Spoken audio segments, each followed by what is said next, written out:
to episode 170 of In Touch with iOS, a podcast that talks about iPad, iPhone, Apple Watch, Apple TV, and related technologies. I am your host, Dave Ginsburg, and my co-host, Warren Sklar. He's out. It's a little ill. We're hoping for a speedy recovery for him.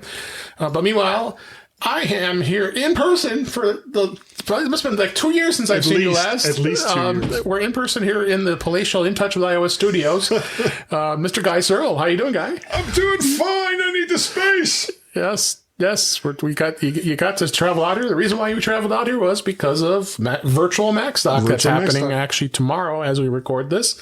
No, Saturday. Actually, no. I'm off a day because I've got 2 days off here. I took. Yes, it's not until Saturday, September 25th. Yes, and we'll talk a little bit more about that at the end of the show, but that's why we're here. But there is so much to talk about in the Apple world right now. It's mind-boggling. My head has been spinning for the last 3 days, just iOS 15. I just got to get into it here. We're just... there's just so much, but we have a couple news stories I want to talk about. We're going to talk about iOS 15, touch upon some of the new features. Can't spend a lot of time on it because it'll be here about 5 hours if I did that. But and then we'll also talk about should you upgrade your iPhone? Because of course we both have iPhone 13s coming here. We'll talk about that a little bit here, as well. So let's go ahead and jump into the news here. First article, this came across actually today as we record this. Apple releases iOS 12.5.5. Still exists. Updates for older iPhones with fixing of the zero-day exploit, which I had a feeling they were going to do because Apple did release that same exploit fix for 14.8. So this is for all the older iPhones and iPads that are not able to run the current version of iOS, or even iOS 15 for that matter. And the update can be downloaded in the software update section. This includes iPhones like the iPhone 6, the 6 Plus, anything older than that runs, not real old, but around the time that iOS 12 will still support those devices.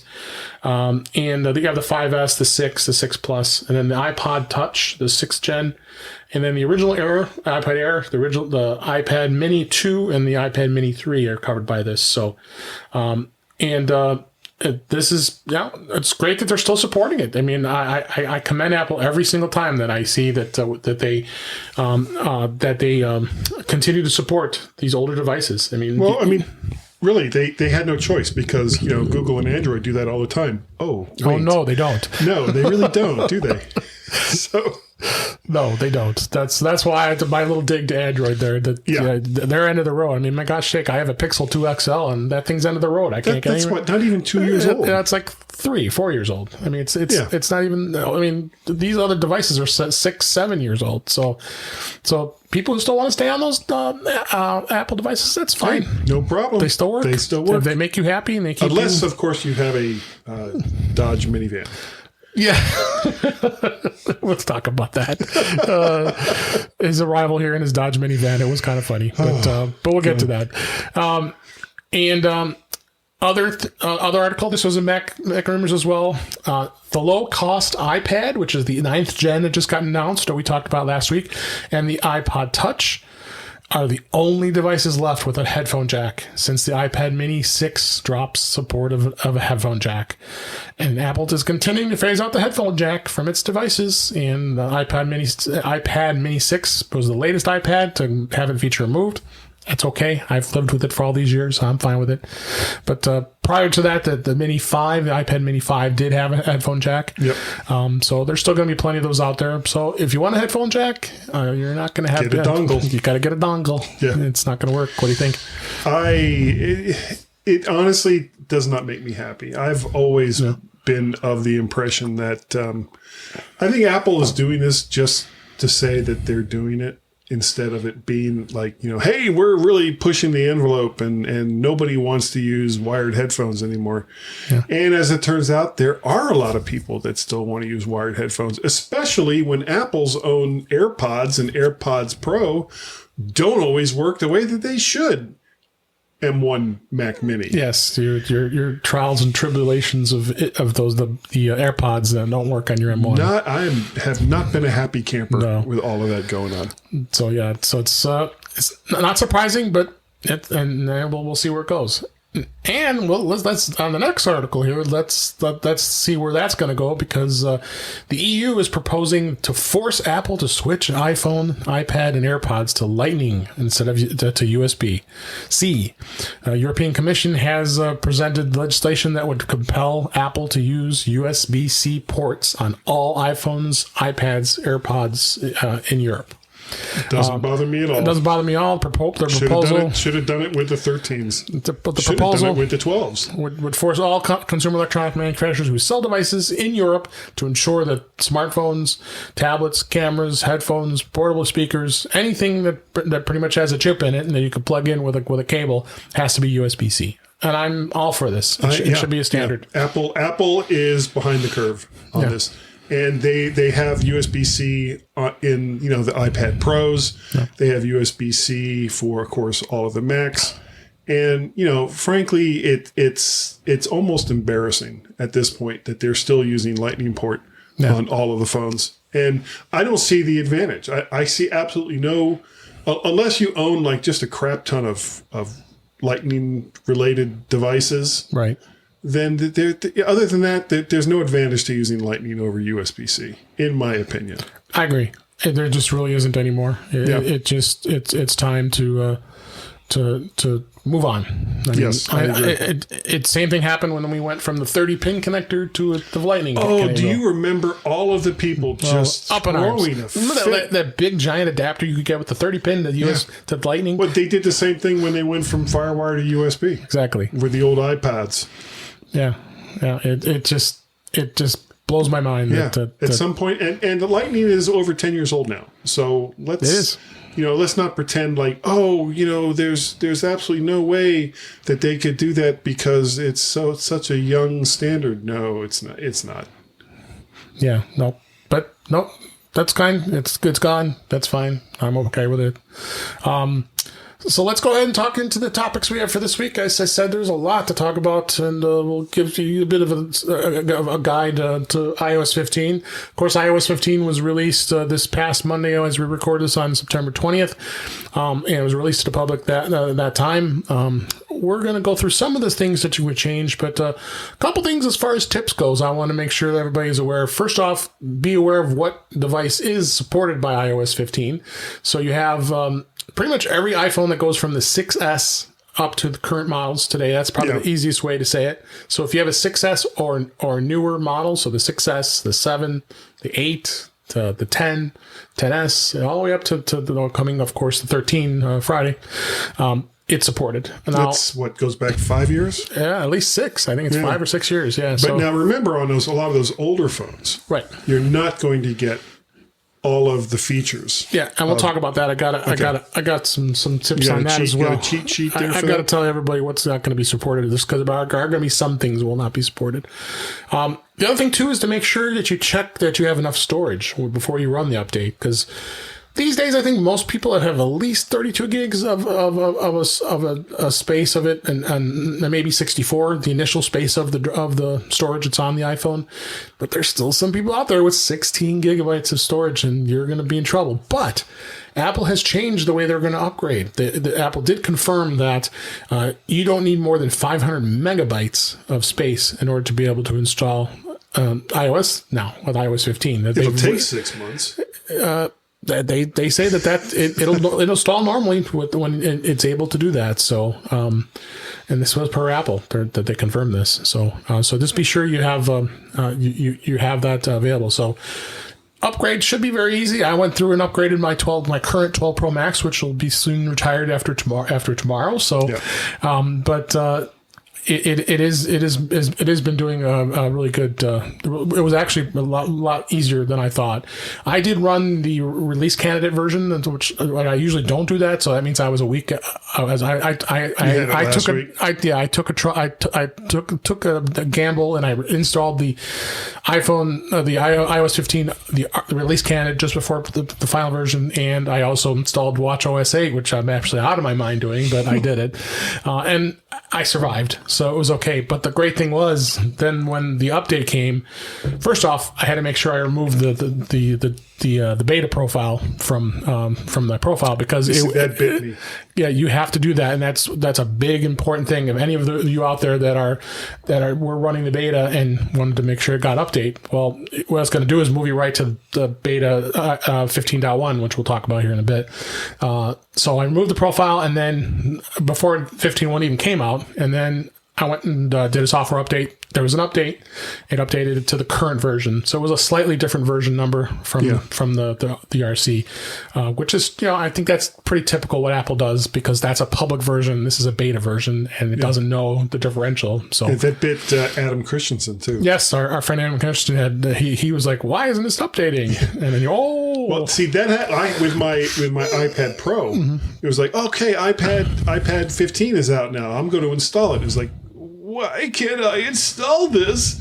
And I was Googling like crazy trying to find all this stuff. And then it was like I saw this thing on some obscure page that talked about, well, if you ran the beta, you've got to turn that off. So it's like, oh, am I doing that? I couldn't remember. I couldn't even remember if I'd done that or not. Yeah. So I go into settings and I find it. It was like, oh. And as soon as I turn it off and I go back into update, it came right up. Yep. Felt so dumb. Yep. So just be aware of that. But I think many of the listeners here are probably not a beta using beta, so you should be updated by now. And we were also going to talk about, should you upgrade? Really, I mean, that's a possibility. We'll jump back into that in a little bit here. I want to get through to the beta and some of the features of iOS 15. The other thing I was going to talk about is the compatibility of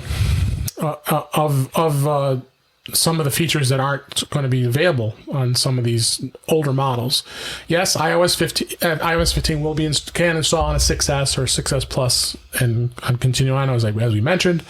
But the cutoff for some of these features, you'll have to have at least a 10S or a 10S Max or a 10R or above. Be able to take advantage of these features. I'll go over some of the features. I have a link in the show notes here from an article from Mac Rumors that helps give a lot of information here. Portrait mode in FaceTime, which blurs the background. That makes sense because it needs a little more intensive processor speed, and then these processors are much slower than these are. Spatial audio in FaceTime. Makes sense. A lot of FaceTime stuff that's not working. Immersive walking directions with step-by-step directions because it's augmented reality. A lot of that stuff isn't capable of some of these older devices. The big bummer one is live text, and live text is a huge ad that Apple did, and it's an amazing feature. It allows you to be able to take a picture of text, maybe it's a sign or anything, and it automatically codes it and lets you copy and paste it. You've seen that before. On-device speech processing of serial requests. I'm not going to go through this whole list, but here's just a big chunk of them that are going to be that isn't going to be available. So a lot of the stuff may not be as available as you need. Like animated backgrounds. Not everybody's too excited about animated backgrounds, but they're there too. I can't even remember what processor is in the SE2. Yeah, the SE2 is fine. It's covered. Is it? Okay. Yeah, I think it's an A13, maybe 14. I'll have to look it up. I'm not sure. But yeah, your SE2 is fine. It's covered. So my wife's SE is probably not. SE is not. Yes, that one's end of the road. Yep. Yeah, she's going to be getting this. That's right. We'll talk about that in a bit here. Lots of other things. Also, I wanted to make mention of some of the features that are not available since the release, because there were a few items that didn't happen. One of them was SharePlay. That was a feature that everybody was all super stoked and excited about, because it's going to allow you to be able to share most of you can share while you're watching a movie with a group of people while you're on FaceTime and be able to actually watch the movie together, like you're doing in other actual physical locations. And you're together. Yeah, so it's kind of cool. What a shocker that the movie studios just were not on board with that. But it is in beta, which we'll talk.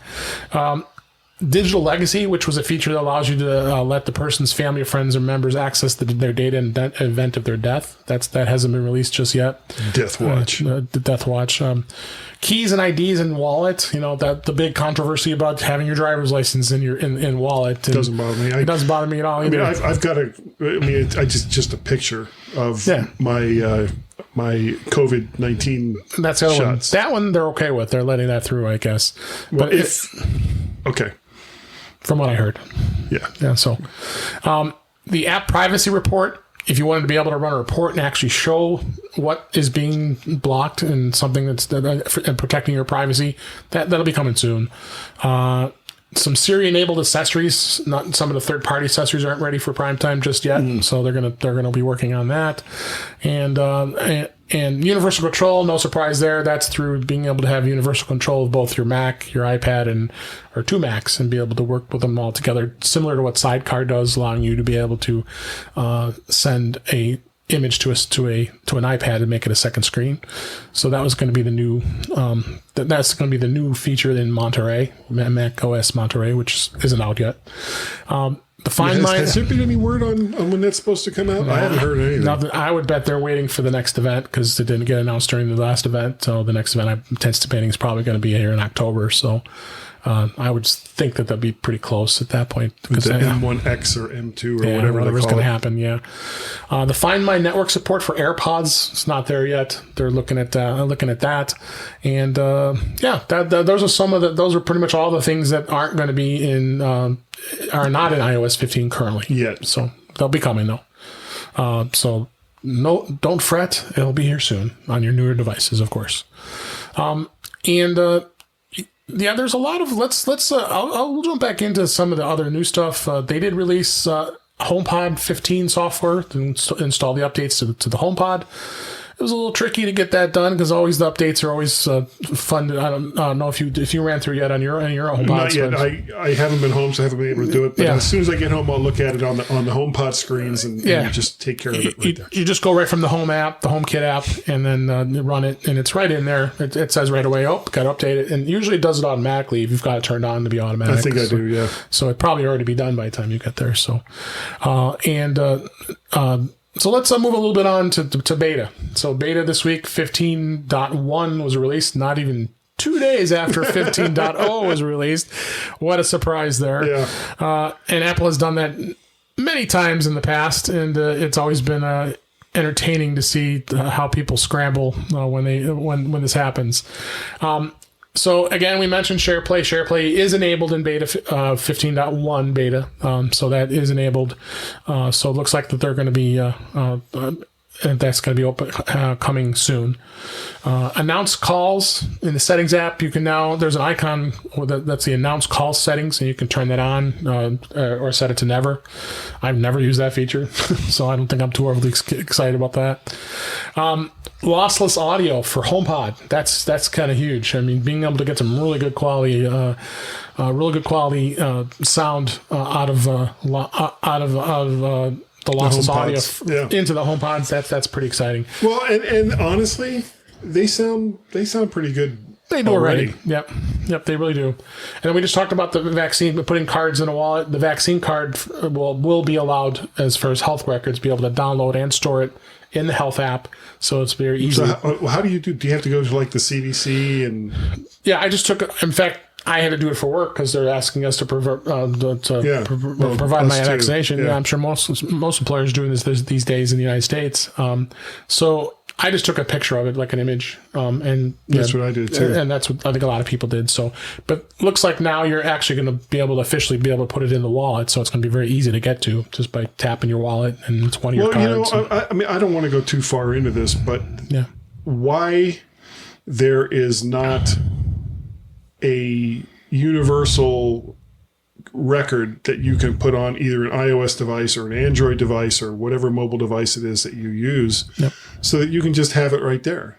Because right now, a lot of states, a lot of cities are using all different kinds of different cards and all the rest of that. So when someone comes up, whether they have an actual real vaccination record or not, you don't know because there's so many fakes out there. Right. Yep. So let's not go down that road. I know. That's why I was like, we're going to go this deep and then just drop it right there. And then beta for Watch OS was released. There wasn't anything too terribly exciting that was released on that. There was really no word of what was added. Just like tvOS, we never get too overly excited about what they do with tvOS because it's always just usually like bug fixes and such. So it's so the rest of beta it hasn't been too exciting, but. Yeah, I would venture to say it'll be released here pretty soon. Here, we'll see. Where it goes when it comes to that. So, let's go back to iOS 15 a little bit here, and we can talk about some of the features. I'm not going to go real too deep into it because there's just so much. I mean, we'll probably cover it in future episodes because we'll cover a couple of things that really stood out for me. The maps are just incredible. This major overhaul and 3D views, and I looked at a comparison between iOS 14 and iOS 15 in the maps, and wow, night and day. I mean, they even down to detail where a tree is, and with CarPlay as well. And CarPlay as well, because I was like right after I finished the update, I was coming home from work the other day, and I was looking at, I don't even remember what it was I was looking at or looking for, but I turned on Maps and CarPlay, and as I was driving down the street, all of a sudden, all the stores that were around me started popping up, and their physical locations were there as well. And it was like, okay, well, that's a good thing. And I don't know if you knew this, Dave, but you can use Siri to announce hazards on the highway with CarPlay. Right. Yeah, Maps. They've added that now, kind of the Waze type of feature that they had added as an enhancement to Maps, which is great. So it's more user input than as opposed to. There's only three. Yeah, you've got speed hazard, which basically cops, right? Road hazard, and like stopped cars, things along those ways. And there's a third one. I can't think of what it is now at the top of my head. But those are like the three things that you can add in as compared to Waze, which has just honestly probably too many things, especially if you're driving by yourself and you're like, oh, there's a car broken down the side of the road and I want people to know about it. Yep. When you go into Waze, it's like, okay, is it on the left side? Is it on the right side? Is it a green car? Is it a blue car? And just it's like all these different choices. So it's unless you have somebody else there in the car with you to handle it, it's not easy to do. Agree. Whereas Apple was like, okay, let's just make that three choices and you can do it just by hitting the Siri button. Makes sense, for CarPlay especially. And then, like I mentioned, the live text feature is absolutely phenomenal. It's pretty much Sherlocked any of these live text apps that are out there now because there's no point. I mean, all you do is you go up and you take a picture of something and it sees that it's text. There's the live text buttons down on the bottom right.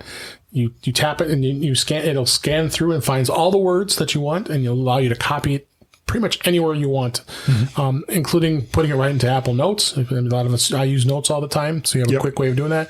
Another example they've shown many times is if you're up at a sign and there's a phone number and you want to call it, you don't have to now go in and look up and down and type. No, just take the picture of the number. It sees it's a phone number. Tap it, dials it. Nice. So they really have done an amazing job with this, and with this as well. Photos is absolutely amazing in updates. The fact of the matter, you can type in like a name, a plant. You can get pets, landmarks. It'll all be easily identified. Even more so with pets, if you type in a pet and you select that photo, it goes out and has AI where it'll actually scan and it'll tell you what the type. Well, no, once you get to the photo of a dog, let's say, and you tap it, and it'll actually go through AI and scan that photo, and it'll come pretty close, if not 100% accurate, of what breed that dog is. It does that, including as well as plants. It'll tell you what type of plant something is, if it can. But it's. It would have a problem with the kinds of dogs I've had in the past. But you are your cats, but it does cats too. So pretty much any animal. So it's pretty amazing that what it can do. iCloud Plus. A lot of us probably got that email if you had already had iCloud. It says, "Hey, you've been upgraded to iCloud Plus," and everybody was up in arms like, "Okay, what is this? Oh, I have to pay for this? Oh no, it's free. What am I getting for this?" Well, you're getting some great security. You'll be able to hide your email. You'll be able to hide your IP address, which is great. And you even can set up your own personal domain using iCloud servers, which I did. I played with it. Too. It's really cool. And you have it as a secondary way of being able to send emails. Now, you can send it from the mail app, and it will give you the choice which email you want. Of course, with me and us have had iCloud accounts for all these years, and .me and .mac and Mobile Me. And Mobile Me. So I've got me. I got me.com. I got mac.com. I got iCloud.com. You still using them? They're there. You still can use them. I mean, it just they never turned off the servers. No, wow. they keep those. If you had like I still have my email at mac.com. I'll get it, and it's still my email address. Okay. Yeah, if you had it once, they kept the domains live. So and they just shoot it right into your iCloud account. It goes right to your iCloud account. So nice. it's at iCloud.com, at me.com, at mac.com. I was not aware that you could do that. So you should check your account. I bet if you had a mac.mac account, so many accounts. You may have it still. So, and then. Yeah, so really they've added a lot of great features as far as of all the security. And that's really the biggest thing what iCloud Plus is doing for you, is giving some better security. So notifications have made some differences. I have noticed that the icons look a lot different than what I've been used to. Is like whenever I get a notification. Honestly, the whole phone just looks brighter. It really does. Yeah, I mean, which is weird. I mean, just having you seeing it on my iPhone. It's a trick. It's a trick because they haven't added more virtual pixels to your phone. It's just the way that they're making the colors pop a little bit more by some digital magic. Yep. But I did notice that right after the update was done and I relogged in and the phone came up, it was like, wow, that looks like brighter. So, if those things are important to you, then you're going to love iOS 15. Oh, wait till you get, and wait till you get to, for those of you who are getting the iPhone 13. I've already seen a lot of the media influencers, of course, who have their iPhone 13s before way all of us. I'll have mine tomorrow. I will as well. But no, I won't have mine tomorrow. You won't? It'll be waiting for you. It'll be at my house home tomorrow. Yes, but I will have to wait here at home to get it, because if I don't wait, it'll go back. Was it you or Mike that said, "Oh, well, just have it come here instead"? It's like, I'm not going to do that. Trust me. I already had the nightmare when I ordered it. It didn't take my Apple card, and I had to put a different card in. That whole thing I talked about, I believe, last week. So, so it's not. Yeah. So I didn't want to mess with it. No, so I don't want to mess with it. I want to make sure I get it. So let it come when it comes. Yes. So, but. Overall, I'm relatively impressed with iOS 15. I think they've made a lot of good changes, and really have done a really good job. Now, I didn't talk about the focus mode. That's changed. Basically, Do Not Disturb is gone. It's part of focus mode now. They've really split up focus mode. I haven't started using it a lot yet, but you can turn on Do Not Disturb, and then you don't get bothered unless it's somebody that's in your list or your contacts. You can set it anyway. Well, they've really gone down. We'll go and talk about focus mode in another show, but there's a lot of great things that they've really granularly being able to get into focus mode, including what's work, what's personal. You can really break in the it car, down. all kinds of choices, all that stuff. So they've really have done a good job of bringing a lot of that stuff out with that. So let me see. There's a couple other features here. I'll make sure I've covered ones that I really they're standing out here. Let's see. I'm trying to pull my notes up here. I think I got everything covered here. Oh, here we go. Let's do this and pull up my notes here. Emojis. There's more customizations from emojis, so I know how exciting everybody is with that. And everybody loves emojis. Yeah, you got some serious amounts of wardrobe changes, and there's a picture of someone with a top hat and all kinds of crazy stuff. We talked about maps, the focus modes. Yeah, so the focus modes are broke down to the Do Not Disturb, which is across the whole process. You have your personal contacts, that people can come in with their personal. You have your work email or work anything with work you can put as focus, and then there's a sleep. What time do you sleep, and leave me alone because I'm sleeping. So Our friend Brittany Smith did a really pretty awesome comprehensive video of on her YouTube page, ADD Liberator at youtube.com. Right, Liberator, excuse me. You should check that out because she did a really great comprehensive. She has a lot of videos up. She does, yeah. So check out check Brittany's. It's YouTube. Be careful, don't hit your hair. I just hit my hand. Yeah, check out her YouTube page. It's youtube.com/ADDLiberator. And I'll put that in the show notes that you check that out as far as talking about that goes. A little more enhancements on the photos. I also talked about the photo memories are pretty incredible here. You can go through and do a lot of nostalgic type of stuff. So they really have enhanced that, which is always a lot of fun. I didn't even talk about Safari. Totally forgot about that. That's way different. Safari's totally for better changed. Or for worse. I won't get too much detail on a lot of stuff. I mean, but tab browsing is now in play, but your address bar is at the bottom. And you know what? I've left it in place. I still haven't changed it yet. You can go in and turn it off. Yeah. You go into Safari settings, and you can change it, turn off the bar, and it moves it back up to the top and makes everybody happy. I'm leaving it because I don't think Apple's going to change their mind. Yeah. I think they're going to keep it like this. And so the sooner you get used to it, the sooner that it won't bother you anymore. And, absolutely. You know, and I get that people are upset when there's major UI changes, but sometimes you just roll with it. You know, it's not that big a deal. Yep, absolutely. So we'll go out, get it. We'll be definitely talking a lot more and more about it next few shows, and because there's always something new we'll end up finding. There's so much. So like I said, information overload. I don't want to overload you. So So let's move on and talk about the iPhone 13 briefly. Okay. You and I both have ordered our new iPhones. You're in a different situation. Your wife's SE is she's having battery issues. A lot of different issues with it, and you convinced her, which was actually kind of a miracle, I think, because she's always wanted to keep her same phone, right? Well, she's going to get this phone. This is the SE2. So as far as the size goes, it's not going to be that different. Mm-hmm. She fought tooth and nail going from a 5 to the SE. And I was kind of like, no, you've really got to make this move. And when we were in Pennsylvania and she started having battery problems, it was like, okay, I'm going to get the 13 because I figured 2 years was enough for a phone that was this. And I decided I wanted to go back to a slightly bigger phone. So I didn't get the 13 mini. I did get the regular 13. Okay. I didn't need all the camera improvements. I got the 13 blue. Yeah, I got the same color.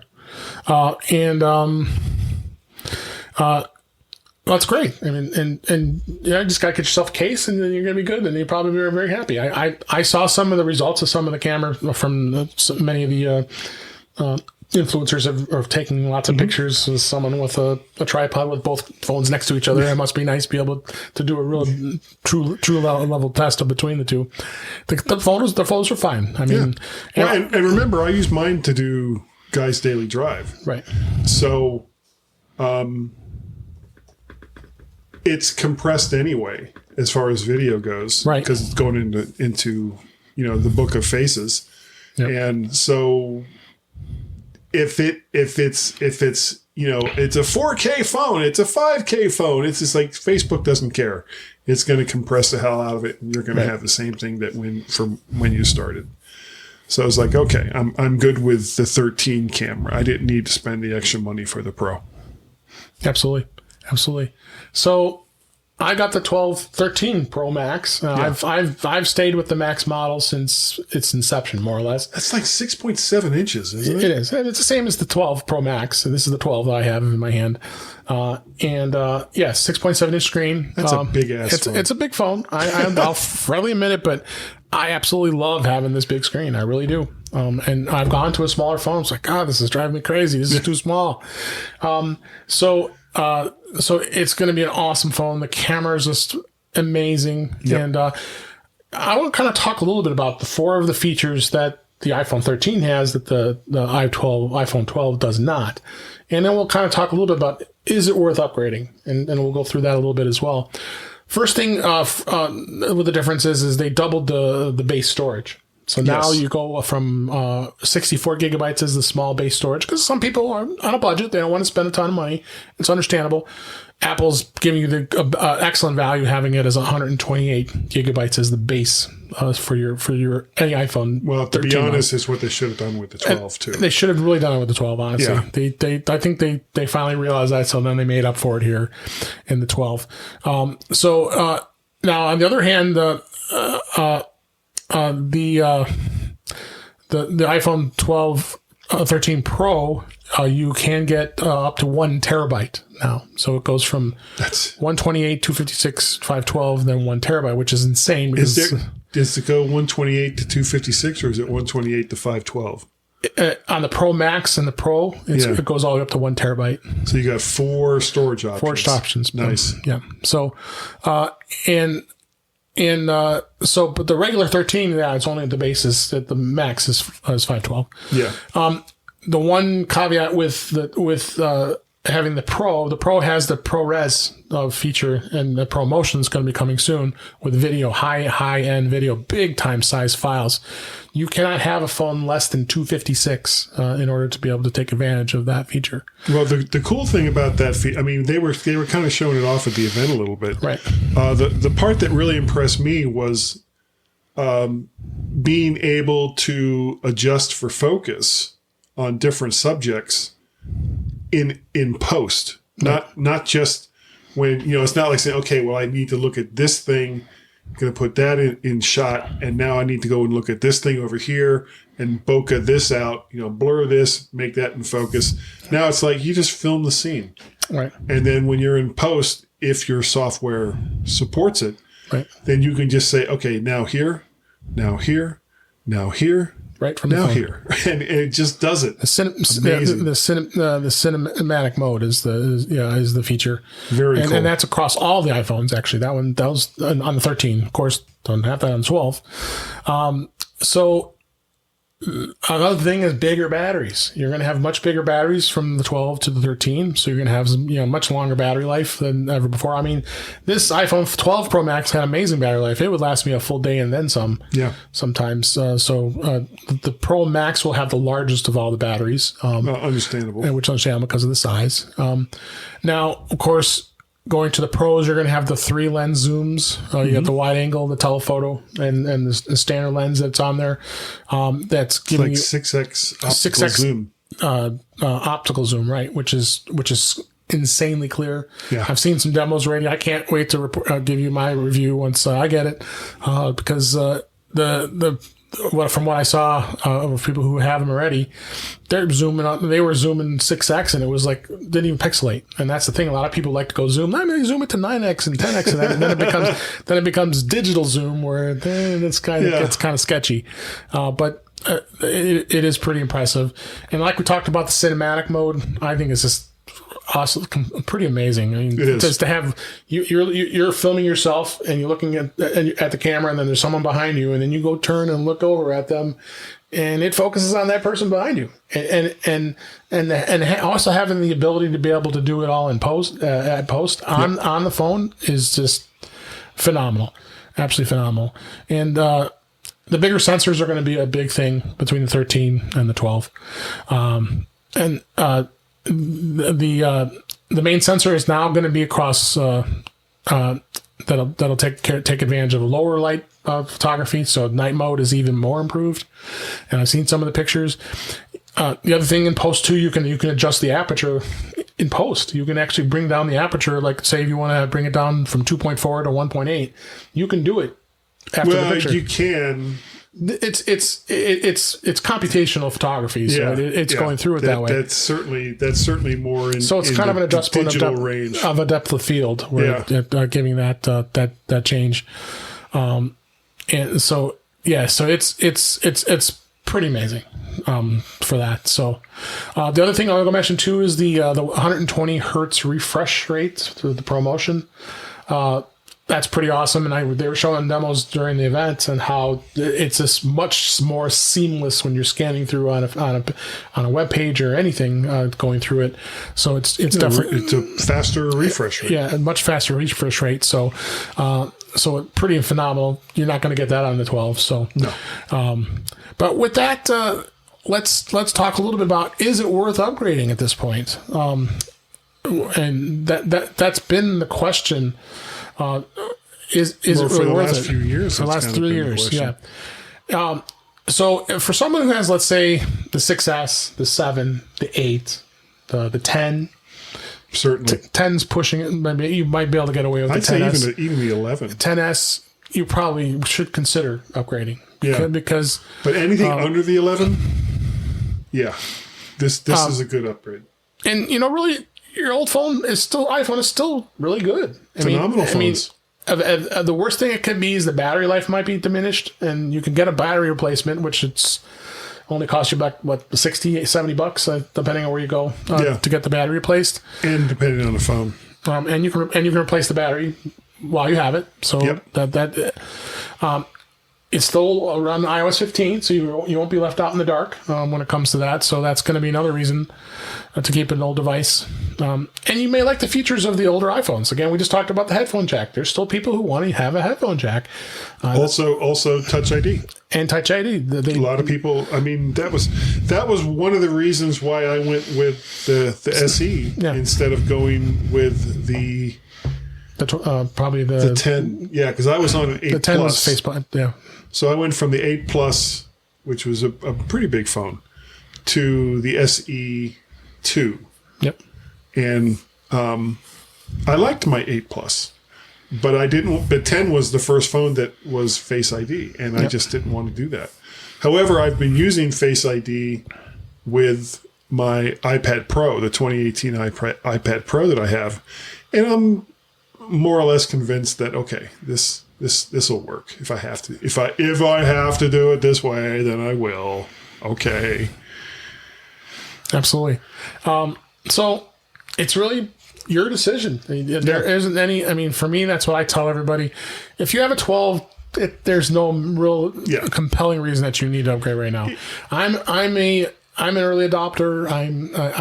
You do a show about it. I do a show about it all the time. Yeah. I'm an enthusiast. And I think that's probably the word, probably the key word of what I am is I'm an Apple enthusiast. And I always want the latest and greatest. Yeah. Well, now, it's like if you were doing a podcast about Fords, you wouldn't have a Model T as your daily drive. Yeah, exactly. I should be doing a show on Dodge Chargers since that's all I've owned for the last 10 years. So, that's... And we'll be taking your car to dinner. Yes, we will be. It's definitely something that you have to think about, and I don't see it being a problem. No. Let's talk a little bit about the Apple Watch. The Apple Watch, I didn't touch a little bit on that.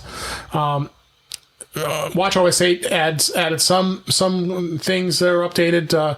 You've got the mindfulness app. Mm-hmm. It's kind of like, I think they're trying to compete with the likes of a Calm or any of those types of like Headspace and some of those services that give you giving you help with being calm and being get more focused. Get more focused. So they've added some of those features into that,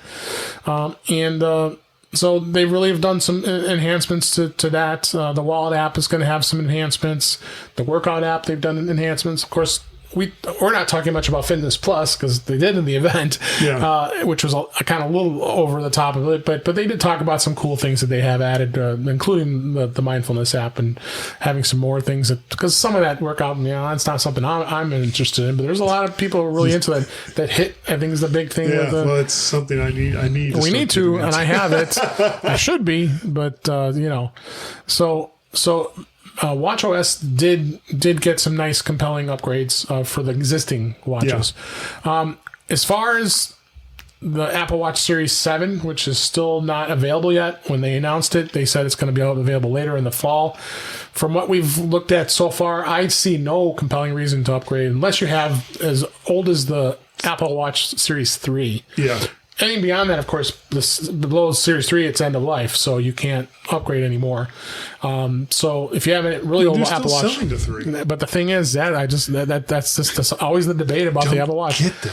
You know, that watch, in fact, Mike Potter, when we had him on the show, we talked about it, and everybody's complaining the fact that anytime he has to do an upgrade to his watch, he has to erase it and start over again because it doesn't have enough space, enough storage. So I'm just blown away at that fact. And we've talked to other friends too. Some have a Series 4. I had a Series 4. I waited. I didn't get the 5. Then I upgraded. I currently have the 6. Well, I've got a 5, and the 5 is fine. I'm on the 5. I mean, the only difference is it's the always on isn't available on the 5 versus the 6. Big deal. Yeah. And the same thing with some of these features that they're adding in the 7. I just don't see any. I'm not going to upgrade. I mean, I'm gonna hold my own here. If you're able to do everything that you're able to do with your Series 4, 5, or 6, there's so little that's available that's going to be different in watchOS 7. Yep. And they hardly spent any time really on watchOS during the announcements. No. They spent more time in fitness. Right. Than they did for the watch. So, and it's like, okay. So I'm good with the 5. Yeah. So that's the watch. Give you a little bit of that, and it's not even out yet. So obviously we'll be talking about it once it gets released and we find out more. That's a lot of what we talked about. There's a lot to digest already, I think, during this episode. But I want to talk a little bit about why you and I here are together in person, and it's just a lot of fun. We don't get to do this very often at all. No, so we don't. We're looking at each other. It's like, oh my god, I get to see you. Do I look here? Do I look here? Yeah, we're looking at each other while we're talking here. Virtual Macstock 2021 is upon us, and you probably, by the time you listen to this episode, it'll already be happening, but we'll mention it. If you go to Macstock2021.com is probably the easiest URL to know. 2022. Either one of them works. Yeah. Oh, does it? Okay. Yeah. So you can go to Macstock 2021 or Macstock2022.com. 2022 is, he's got it ready for next year. We're hoping, hopefully we can do it in person with everybody and have a 3-day event. So it's going to be a lot of fun. I'm co-hosting it with Mike Potter. Guy's here to be help us out. Clown. Help us out. He's going to be the clown. Yeah. CB. That's my official name. You can still register you can still register virtually if you happen to hear this. And it's free. Yeah, check it out. We're gonna have we're gonna have an absolute blast. Now, to be fair, the things that you don't get with the free version, now, you can come on Saturday. Yeah. You can see all of the stuff as it happens at Virtual Macstock 2021. The advantage of going ahead, registering, paying for it is time shifting. That's a huge one right there. Yep. If for whatever reason you have to go and do whatever, you can come back and watch every single session after it's already been done. Yep. And that's huge. And you're supporting Macstock, which we're just big supporters of Mike and his work with this, and we want to support him. So it's not that expensive. Macstock. Yeah, we love it. We've had 5 years we've done it in person, which was an absolute blast. Well, you went to all of them. I spoke at all of them. In person ones anyway. I spent all my time in the cafeteria trying to make all my gear work. You're hooking up all your gear. So definitely check it out. We're gonna have a lot of blast. We're gonna have a blast, and we'll definitely report back. I'll tell you all about what happened, and you can always. If you sign up, you can always go back and watch the videos if you don't get to spend the time live. So check it out. One last thing we'll talk about is CarPlay real quick, because I'll let you open up for a brief story about your minivan, because I agree with you 100%. Anytime I run a car, I have to have CarPlay. It drives me absolutely crazy. Thank God when I purchased my car, 6 months ago, I'm in heaven. I'm having CarPlay. I'm gonna rub it in when we're driving to dinner tonight. You can see me hook back up to my CarPlay again. No mention of names or anybody you're dealing with. I flew to Chicago. I got here this afternoon, and the big reason why I came on today, besides being here in person for In Touch with iOS, was to give Mike a hand tomorrow, Right. so that he can do some runs throughs and all the rest of that. I'm Clown Boy. I'm there providing some support in whatever capacity that Mike and Dave need.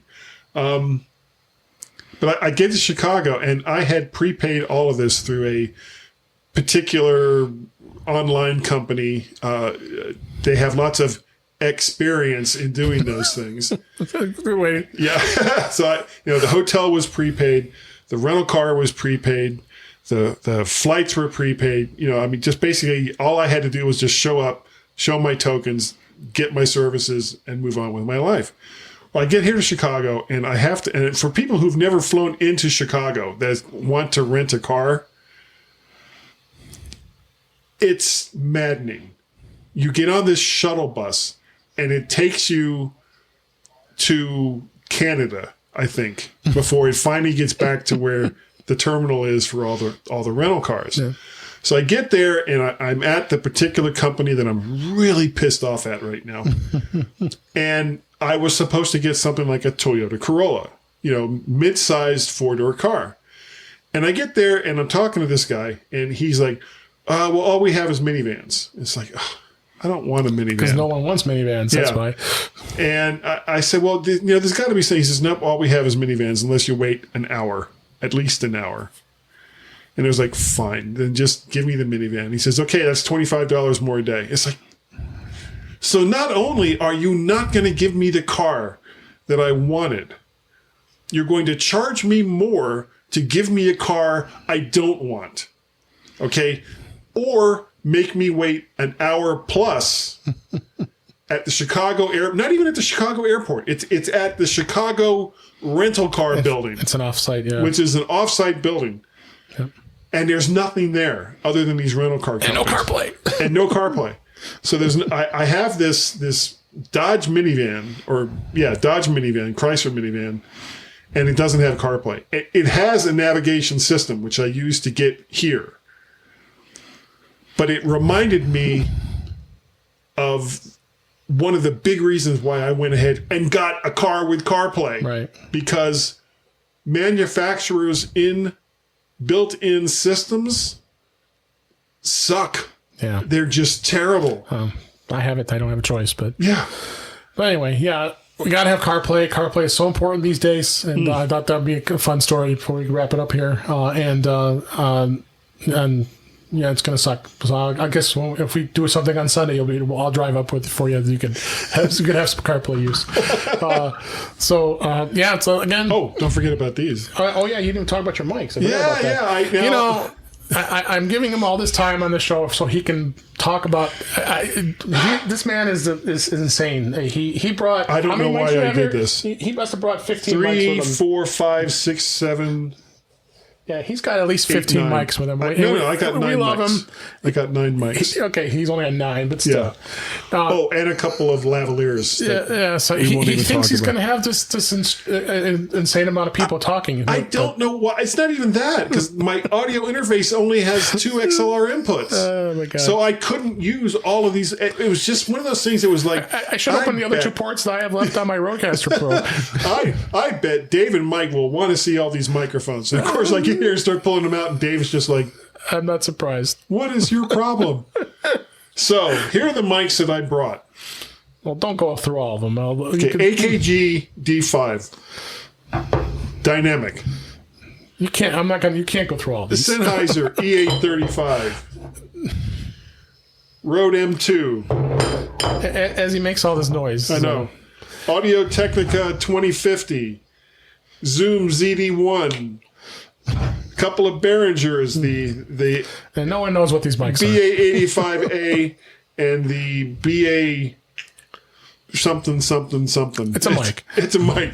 I brought all these mics. I don't know why, and they took up a huge amount of space in my luggage. But here they are. You're a mic enthusiast, just like I'm an Apple enthusiast. So. They're all here. All right. Well, let's go ahead and wrap things up. Okay. I don't think we have too much more excitement about having mics here, but let's go ahead and wrap it up here. Thanks, and that's a wrap for this week. Please send your comments, questions, and suggestions to our email address, feedback@intouchwithios.com. You can follow us on Twitter @intouchwithios. We usually live stream the show here on Thursday nights at 7 p.m. Central Times, 8 p.m. Eastern Time, 5 p.m. Pacific on our YouTube channel, which is youtube.com/DaveG65. It's a little earlier today because, we're going to get some dinner. And I'm getting hungry. And he's getting super hungry, so I got to wrap up here. And you can also go onto our YouTube page and listen to all the past episodes as well as watch any of the live recordings. You can subscribe in your favorite podcatcher, including Apple Podcasts and many others. But better yet, go to our website at intouchwithios.com, where all the links to all the ways to listen to us are there. I am Dave Ginsberg, and you can find me on Twitter @DaveG65. And Guy, thanks for coming to my studio. And where can everybody find you and your mics? Yeah, where can everybody find you? Don't go near my mics. Nobody's allowed to go near my mics. You can find me, podcast at vertshark.com. Vertshark.com is the website where you can find all the odds and all the vids. You can subscribe by going over to the Tubes of You and looking up VertShark and like, share, subscribe. Did you see what I did there? Like, share, subscribe. It's all you got to do. There's the mymac.com podcast that I've been doing for the past 11 years with Gaz. Guy's Daily Drive, which we talked about earlier, once or twice a week, I record in my car as I drive to work. Because microphones are not my only other crazy obsession.